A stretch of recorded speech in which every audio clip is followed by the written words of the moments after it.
So hi everyone, welcome back to my YouTube channel. और आज हम स्टार्ट करने जा रहे हैं second part of the unit 1, जो लास्ट पार्ट होगा। इसमें हम कवर करेंगे विजन्स ऑफ डिजिटल इंडिया, जिसके 5 सब पार्ट्स हैं, जिसमें हमें पढ़ना होगा डिजी लॉकर के बारे में, ई हॉस्पिटल्स के बारे में, ई पाठशाला के बारे में, भीम के बारे में जो यूपीआई वगैरह आप करते हैं, ई हेल्थ कैंपेन्स के बारे में, जो पब्लिक यूटिलिटी पोर्टल जो सरकार ने खोला है हमारे लिए, जैसे RTI, right to information, health, finance, income tax filings में आईटीआर वगैरह पढ़ते हैं ये सब।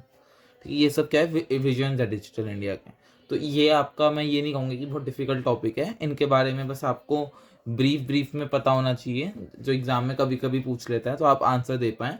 तो इसके मैंने आपको 4-5 पॉइंट्स लिखवाए हैं डिजी लॉकर के, ई हॉस्पिटल सबके।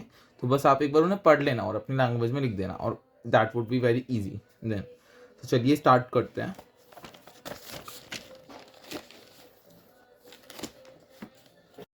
तो हम डिजी लॉकर से स्टार्ट करते हैं। तो डिजी लॉकर में क्या बोला गया है, डिजी लॉकर एक डिजिटल स्टोरेज प्लेटफॉर्म है, जहाँ जो एक अपने सिटीजन्स को प्रोवाइड करता है एक सिक्योर डिजिटल स्टोरेज स्पेस, जहाँ पे हम अपने इंपॉर्टेंट डॉक्यूमेंट्स को स्टोर कर सकते हैं। जैसे ड्राइविंग लाइसेंस हो गया, आधार कार्ड, उसको ई फॉर्म में स्टोर कर सकते हैं कि इन फ्यूचर आपके पास अगर फिजिकल फॉर्म में वो चीज़ ना हो, तब भी आप इन डॉक्यूमेंट्स को यूज़ कर पाएँ। और ये एक की इनिशिएटिव है जो लिया गया था डिजिटल इंडिया प्रोग्राम में, हमारा मिनिस्ट्री ऑफ इलेक्ट्रॉनिक्स के द्वारा, to reduce the paper work. ठीक है, तो अब हम पढ़ते हैं ई हॉस्पिटल्स के बारे में। तो अंडर ई हॉस्पिटल क्या है, ई हॉस्पिटल एक इनिशिएटिव था जो लिया गया था ministry of electronics and IT के द्वारा। ठीक है, इन सबको एक ही मिनिस्ट्री ने चलाया है, डिजी लॉकर भी, डिजी लॉकर, ई हॉस्पिटल्स या आईटीआर फाइलिंग, सब कुछ एक ही मिनिस्ट्री ने चलाया। तो सब में आप ये पॉइंट डाल सकते हैं कि ये इनिशिएटिव किसने लिया था, ministry of electronics and information technology. इसका मकसद क्या था, इसका मकसद था it aimed at providing online health care services to citizen. इसका मेन मोटिव था online health care services provide कराना सिटीजन्स को, घर बैठे बैठे उनको हेल्थ केयर सर्विसेज प्रोवाइड कराना। इसमें क्या क्या इंक्लूड होता था ई हॉस्पिटल में, ऑनलाइन बुकिंग, जो भी आप डॉक्टर से बुकिंग करते हैं वो ऑनलाइन इस प्लेटफॉर्म पे आप कर सकते थे, अपॉइंटमेंट्स ले सकते थे, ऑनलाइन फीस पे करते थे सकते थे, और access to medical records online. और जो मेडिकल रिकॉर्ड्स वगैरह होते हैं उनका भी आपके पास एक्सेस होता था, कि आपके जो भी मेडिकल रिकॉर्ड्स हैं उसका पूरा ऑनलाइन रिकॉर्ड होता था कि आपको क्या क्या प्रॉब्लम है। ठीक है, तो ये जो इनिशिएटिव था, इसका मकसद क्या था, इसका मकसद था कि हमारी जो हेल्थ केयर सर्विसेज हैं, एग्जिस्टिंग हेल्थ केयर सर्विसेज हैं, उसको इम्प्रूव करना। बेसिकली रूरल एरियाज में, जहाँ पे डॉक्टर्स बहुत कम होते हैं, वहाँ पे आप, वहाँ पर भी हर किसी को क्वालिटी ट्रीटमेंट मिल पाए। तो ये मोटिव था हमारा। चलो अब देखते हैं ई पाठशाला के बारे में। ई पाठशाला का एक छोटा सा ही है हमारा। ई पाठशाला में क्या था, ये एक ऑनलाइन एजुकेशन प्लेटफॉर्म था। ई पाठशाला क्या है, एक ऑनलाइन एजुकेशन प्लेटफॉर्म है जो क्या प्रोवाइड कराता है, जो प्रोवाइड कराता है एक्सेस टू एजुकेशनल रिसोर्सेज। जैसे इस प्लेटफॉर्म पे हमें ई बुक्स, ऑडियो और वीडियो रिसोर्सेज जिससे हम पढ़ सकते हैं, तो इसमें हमें ये सारी डिटेल्स मिल जाती हैं। और ये जो प्लेटफॉर्म है, इसका मेन मोटिव क्या होता है, हमारी क्वालिटी ऑफ एजुकेशन को इम्प्रूव करना। ठीक है, ये आपके लिए काफ़ी अच्छा है। ई पाठशाला पे आप अपनी बुक्स वगैरह, कॉलेज की बुक्स भी डाउनलोड कर सकते हैं। इनफेक्ट मैंने भी काफ़ी बुक्स करी हैं पाठशाला प्लेटफॉर्म से डाउनलोड, तो आप भी ट्राई कर सकते हैं। और ये भीम क्या है, भीम हमारा यूपीआई जो आप करते आ रहे हैं, इसके बारे में तो मुझे लगता नहीं बताने की ज़रूरत पड़ेगी। तो अपना भीम क्या होता है, भीम का फुल फॉर्म क्या होता है, भारत इंटरफेरेंस ऑफ मनी। ये एक डिजिटल पेमेंट प्लेटफॉर्म है जो लॉन्च किया गया था गवर्नमेंट ऑफ इंडिया के द्वारा, जिससे हम कैशलेस ट्रांजैक्शन को प्रमोट कर सकें। ठीक है, इसमें कैश, भीम को यूज निकाला ही इसलिए गया था जिससे हम कैशलेस ट्रांजैक्शंस को अवॉइड कर सकें। ठीक है, तो जो ये प्लेटफॉर्म था वो क्या करता है, वो अलाउ करता है यूज़र्स को कि वो पेमेंट कर सके यूजिंग मोबाइल फ़ोन।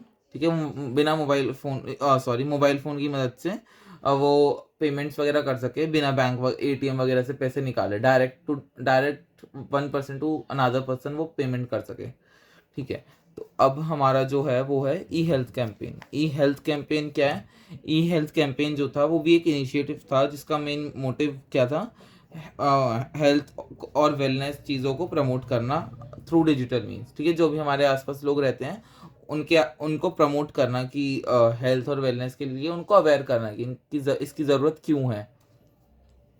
इसमें इंक्लूड होता था इनिशिएटिव जैसे स्वस्थ भारत यात्रा, जो एक साइकिलिंग कैंपेन है। इसमें क्या इंक्लूड होता था? स्वस्थ भारत यात्रा, जो कि एक साइकिलिंग कैंपेन है जिसका जो किस चीज़ में एम रखता है ऑफ प्रोड्यूसिंग हेल्दी लिविंग। ठीक है, स्वस्थ जैसे स्वच्छ भारत अभियान था, वैसे स्वस्थ भारत यात्रा भी लॉन्च करी गई थी जिससे हम एक हेल्दी कम्युनिटी को प्रोड्यूस कर सकें।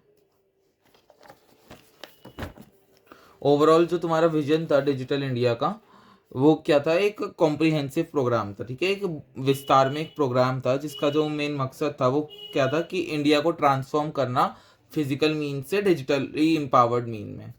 ठीक है, और एक डिजिटल एम्पावर्ड और नॉलेजेबल सोसाइटी बनाने का मोटिव था। ये जो भी हमारे बी इट ई पाठशाला हो, ई हेल्थ केयर हो, उन सब का जो कॉमन मोटिव था वो यही था। ठीक है, तो जो इनिशिएटिव था under the programme aimed at improving digital services and provide, जैसे मैंने बता दिया आपको। अब हमारा जो टॉपिक इसका लास्ट बचा है वो यही है, पब्लिक यूटिलिटी। जो तुम्हारे public utility portals of government जैसे आरटीआई हो गया, हेल्थ हो गया, फिनेंस, इनकम टैक्स फाइलिंग, ये सब क्या पब्लिक यूटिलिटी, पब्लिक की सेवाओं के लिए पोर्टल्स बनाए गए हैं। तो जो गवर्नमेंट ऑफ इंडिया है उसने लॉन्च करे हैं काफ़ी सारे पब्लिक यूटिलिटी पोर्टल्स। उसका और लॉन्च करने का मोटिव क्या था? उन्होंने लॉन्च पब्लिक यूटिलिटी पोर्टल्स को लॉन्च किया है जिससे जो सिटीजन्स हैं उसे easy access to government services हो जाए। मतलब कि इन पोर्टल्स को इसलिए लॉन्च किया गया है आरटीए, हेल्थ केयर वगैरह को, जिससे उन्हें लाइन वगैरह में ना लगना पड़े, भगदौड़ ना मचानी पड़े, उसे उन्हें डायरेक्ट अपने मोबाइल पे जितनी भी गवर्नमेंट सर्विसेज हैं उनका ईजी एक्सेस मिल जाए। ठीक है, और जो ये पोर्टल्स हैं हमारे, हाँ, तो ये जो पोर्टल्स हैं हमारे, उसका जो मकसद है वो क्या होता है? टेक्नोलॉजी को इम्प्रूव करना, एफिशिएंसी को इम्प्रूव करना और एक्सेसिबिलिटी ऑफ गवर्नमेंट सर्विसेज। ठीक है, तो जो ये पोर्टल्स होते हैं उनका मेन मकसद क्या होता है? ट्रांसपेरेंसी रखना, efficiency and accessibility of government services. तो इसमें कुछ की पब्लिक यूटिलिटी पोर्टल्स हैं गवर्नमेंट ऑफ इंडिया के, जिसमें से पहला है right to information portal. Right to information portal क्या कहता है हमारा? राइट टू इन्फॉर्मेशन पोर्टल हमारा ये कहता है कि ये एक ऑनलाइन प्लेटफॉर्म है जो अलाउ करता है सिटीजन्स को कि वो आरटीआई एप्लीकेशन को फाइल कर सके खुद ही। ठीक है, और नेक्स्ट है जो आरटीआई पोर्टल है वो क्या प्रोवाइड करता है? इन्फॉर्मेशन प्रोवाइड करता है हमें कि हम कैसे अपने राइट टू इन्फॉर्मेशन एप्लीकेशन को फाइल करें। हमारी एप्लीकेशन का स्टेटस भी शो करता है, और ये and the response to application, और जो हमारी एप्लीकेशन का रिस्पॉन्स हो सकता है वो भी बताते हैं कि हमें हमारे एप्लीकेशन क्या रिस्पॉन्स था।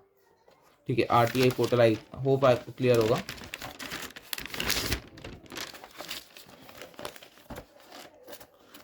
अच्छा, हेल्थ पोर्टल। हेल्थ पोर्टल क्या है? एक ऑनलाइन प्लेटफॉर्म है जो प्रोवाइड करता है information on health related topics. ठीक है, हेल्थ पोर्टल क्या है? ऑनलाइन प्लेटफॉर्म है जो प्रोवाइड करता है information on health related topic जैसे disease, health policies and health facilities. ठीक है, ये ऐसा एक ऑनलाइन प्लेटफॉर्म है जो हमें हेल्थ रिलेटेड टॉपिक्स के बारे में बताते हैं। मलेरिया वगैरह फैलता है तो उसकी सिम्टम्स, ये सब चीज़ें बताता है, उसको कैसे क्योर कर सकते हैं। तो ये सब चीज़ें हमें हेल्थ पोर्टल पे मिल जाती है जो सरकार ने लॉन्च किया हुआ है। और इसमें इस पोर्टल की मदद से हम ऑनलाइन बुकिंग ऑफ पेमेंट भी, ऑनलाइन बुकिंग ऑफ अपॉइंटमेंट भी कर सकते हैं। जो भी अपॉइंटमेंट्स वगैरह होती हैं वो भी ऑनलाइन बुक कर सकते हैं। मेडिकल फैसिलिटीज़ का भी अवेल कर सकते हैं, सब कुछ कर सकते हैं ई हेल्थ पोर्टल में रिलेटेड टू हेल्थ। अब बात करते हैं फाइनेंस पोर्टल की। फाइनेंस पोर्टल हमारा क्या है? फाइनेंस पोर्टल एक ऑनलाइन प्लेटफॉर्म है जो हमें प्रोवाइड करता है इन्फॉर्मेशन ऑन फाइनेंस रिलेटेड। जो भी फाइनेंस रिलेटेड टॉपिक से हमें इन्फॉर्मेशन चाहिए होती है उसके लिए हम फाइनेंस पोर्टल पे जा सकते हैं। उस पर हमें इन्फॉर्मेशन मिलती है related to topics like taxes, investment and banking. और जो ये पोर्टल है वो सर्विसेज भी प्रोवाइड करते हैं जैसे ऑनलाइन आईटीआर भरना, ऑनलाइन सर्विसेज को पे करना। अब last but not the least, my gov portal. अच्छा, इससे पहले मैं आपको बता देता हूँ कि अगर आपको नोट्स चाहिए होंगे जो मैंने प्रिपेयर करे हैं आप लोगों के लिए, वो नोट्स आपको चाहिए होंगे तो मुझे आप इंस्टाग्राम पे डीएम कर देना या व्हाट्सएप कर देना, so that I will share you the notes on that required platform. ठीक है, अभी मेरा कम्युनिटी इतना बड़ा नहीं है तो मैंने भी टेलीग्राम वगैरह का नहीं सोचा है। तो अब पहले आप मेरे को सपोर्ट कीजिए, फिर मैं डायरेक्ट टेलीग्राम का लिंक दे दे करूँगा। But for the time being आप मुझे व्हाट्सएप कर दीजिएगा या फिर इंस्टा पे मैसेज कर दीजिएगा, मैं वहाँ पे आपको शेयर। तो चलिए, last but not the least, my gov portal. ये क्या है? एक ऑनलाइन प्लेटफॉर्म है जो अलाउ करता है सिटीजन्स को कि वो गवर्नेंस प्रोसेस में पार्टिसिपेट कर सकें। जैसे वो जो भी गवर्नमेंट अपनी स्कीम्स वगैरह निकालती है उस पर वो फीडबैक्स वगैरह दे सकें और सजेशन दे सकें ऑन सर्टेन पॉलिसीज़। और जो ये पोर्टल होता है वो इन्फॉर्मेशन भी प्रोवाइड करता है कि गवर्नमेंट क्या क्या इनिशिएटिव्स एंड प्रोग्राम्स लॉन्च कर रही है हम लोगों के लिए। तो आई होप आपको सारा समझ आ गया होगा। And for more videos please subscribe to my YouTube channel, और अपना सपोर्ट भी दिखाइए मेरी वीडियोस को लाइक करके। चलिए, thank you so much. Next video पे मिलते हैं विद यूनिट 2। Bye bye.